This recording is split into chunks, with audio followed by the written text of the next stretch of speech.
Champagne Friday, in one of the most magnificent spots, a holy place if you are a Champagne hiker. It's place number 1, the official Champagne hiking spot number 1, Lake Ekholmsnäs in Lidingö outside Stockholm, one of only 3 places in Sweden that qualified. Is it among the best places in Sweden? Actually not, but it's a typical lake, it's a typical Swedish environment, and it's close to my home. And today everybody wants to do things close to where they live, especially because of respect for the environment. Freshly produced vegetables on farms, everything close by is the trend and something you should really do. So why not do close by hiking? And that was the general idea. Place number 1, Lago di Ekholmsnäs in Italian. I haven't been here for a year. So strange. It's just 500 meters from my house. So I should be here much more often. But it's probably because it's so holy, it's so special, that I feel we need to do something very special at the time. This day as well, not the best weather, but very great for Champagne hiking in the air. Crisp, fresh, very, very clean air, not far away from the capital of Sweden, still so beautiful, almost like you were in a natural park or something like that.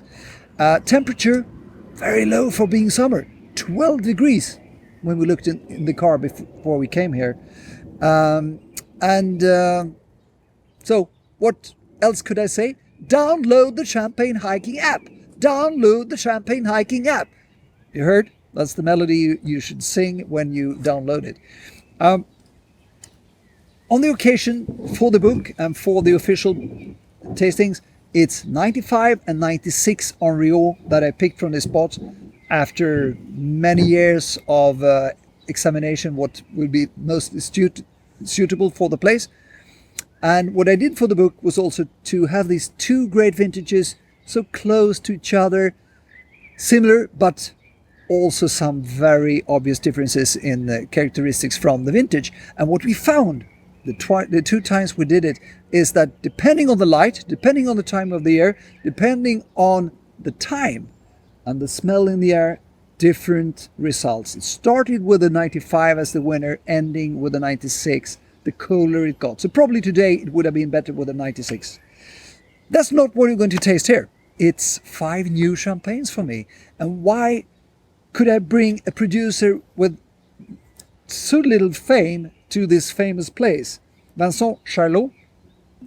The reason is I never tasted his wines before, but I tasted one pure Mardeil Blanc de Blanc the other day that impressed me so much. And when I read about, it's really one of the pioneers for being ecological, biodynamical and sustainable in all different ways.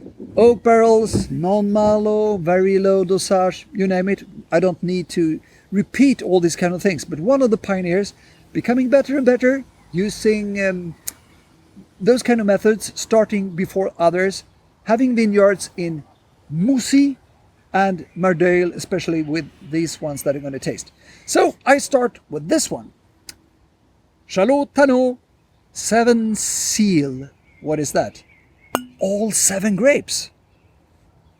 Arban, Petit Muslier, Pinot Blanc, Frumenteau, and the 3 classic ones. Oak barrels. Sturdy, big, rich, rustique, spicy, oaky, smoky, autumn type of champagne. Not very refined, but very strong.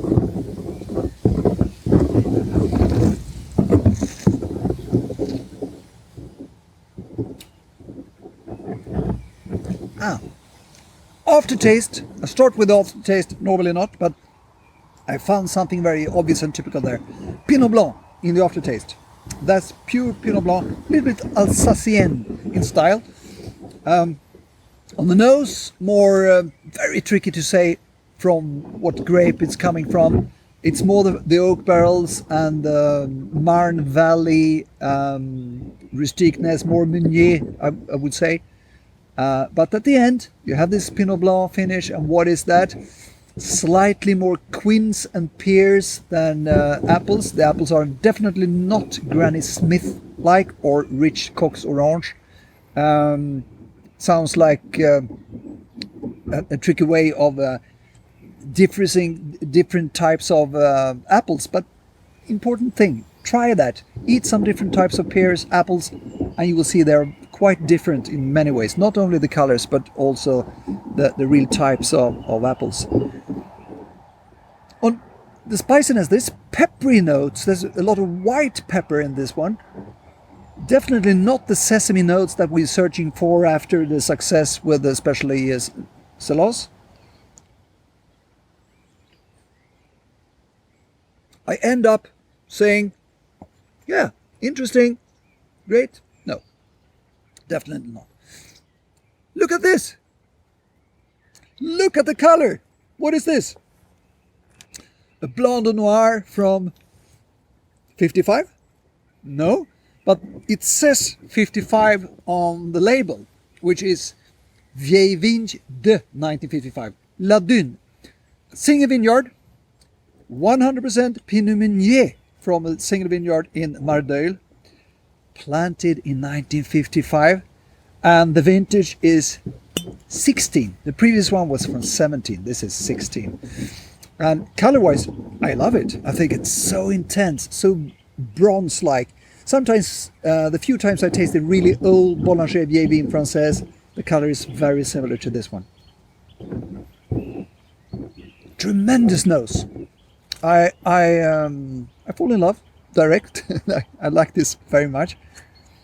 The richness in fruit, this rich red plums, this gooseberry, very mature, not the acidity from gooseberries, but the aromas from gooseberries, sweetened gooseberries, and rhubarb. Rhubarb together with blood grape. That's on the nose. So a lot of fruits, richness, a little bit of butteriness, roundness.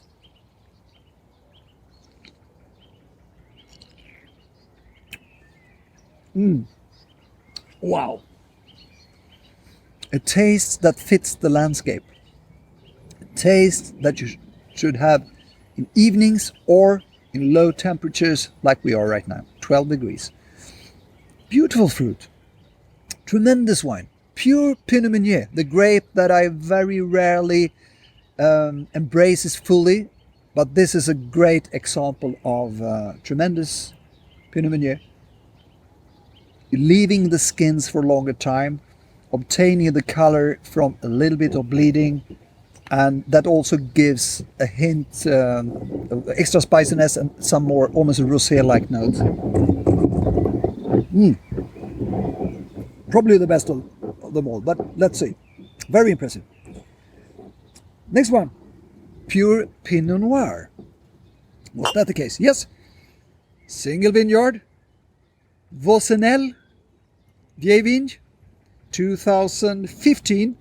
Pure Blanc de Noir, but this time Pinot Noir. And a lot paler color, but still, if you just look at this one without any comparison, you will say very dark, less golden, less bronze, but quite deep color as well, with reddish notes. Planted not in 55, but in 1968. And where were we? Mardeuil again? Let's see. Not sure. Doesn't say. Where's the vineyard? Björn, tell me. No, it must be. Should be. It is. It's great vintage, wouldn't you say? Yeah, and not for wine, but for people and vines. People and wines. It's my vintage. Carry on, Ricard. Are you born there, or your son? On the nose, more common, more less expressive than we had in the 16 Meunier, but with a big weight, a little bit more classic, a little bit smokiness, licorice notes,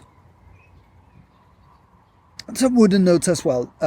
Old wood, little bit mushroomy notes, but not as evident. A little bit shy, a little bit of ashes.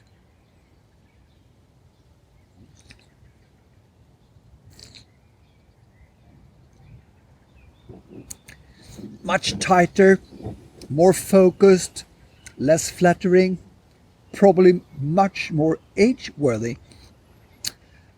Drier sensation, not as good as the Meunier for the moment, but definitely a wine to age. A little bit harsh in comparison, but a good wine, but not great. Okay, 11, a vintage which is always matured. One of the fastest maturing vintages, together with the 1992 that matured after 10 to 11 years. But the great thing with the 92s is that they have a second life. They're absolutely splendid and beautiful right now. It might happen with the 11s as well, because they've been a little bit too flattering, a little bit too round, a little bit too soft. And the butteriness could be almost cloying, and they're a little bit light. 50-50, and the terroir is Epernay. Same producer, same type of vinification, 50-50 Pinot Noir Chardonnay. Yep, the butteriness is definitely there from the Chardonnay from 11. But there is a sturdy licorice note that I saw in the Blanc Noir from Pinot Noir just a couple seconds ago.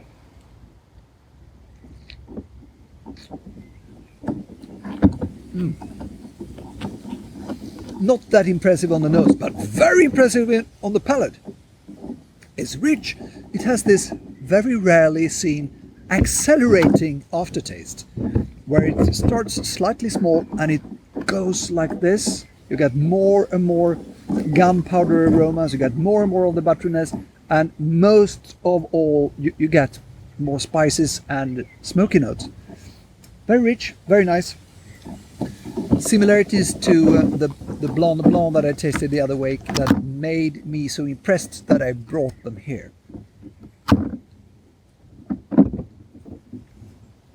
Epernay, 11. Tricky one to get in a blind tasting. Oh, it's a typical 11 from Epernay, isn't it? I wouldn't have said that. Okay. I have to step in and taste. I'm Yeah, getting yeah, so yeah. intrigued when you talk about it. Yeah. Accelerating aftertaste. Exactly. That one is really interesting.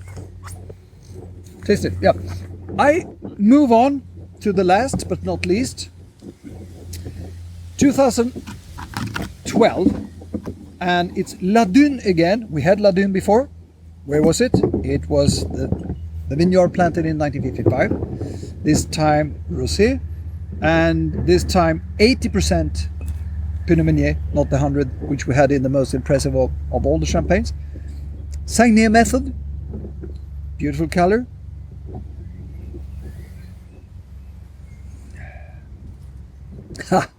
I end up in Loire Valley like a channel with a 10-15 years old, Cabernet Franc, red wine, light beautiful red wine, more that than Pinot Noir. Of course it's not the case, but that quite often happens, and don't be afraid to speak about similarities to other regions, other types of wine, etc., because if that's something that catch the eye or the palate, it's probably there. Trust yourself and your own self-confidence when you taste, because those references could be just a slight hint of something, but that might be so important for you.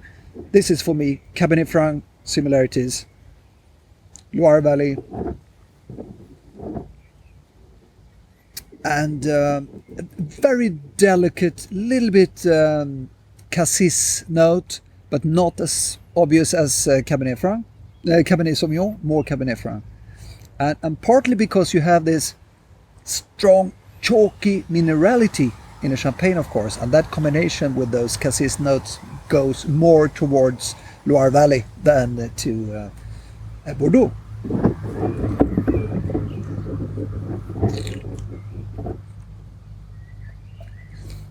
Rustique, rich, mealtime champagne, not the best to taste here, but very interesting as well. So I can clearly recommend doing exactly what I did today.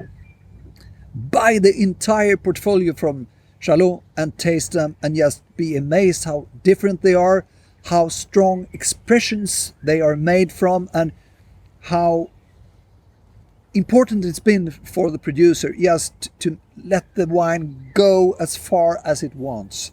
It's not polished, it's not elegant, but this is one of the facets of champagne, and I will enjoy myself listening to the birds, and this time it's the seabirds and the ones just around here, and I will do my little Richard Attenborough walk when Björn is ready and just enjoy the nature with a glass of Pinot Meunier from Old Big Wines.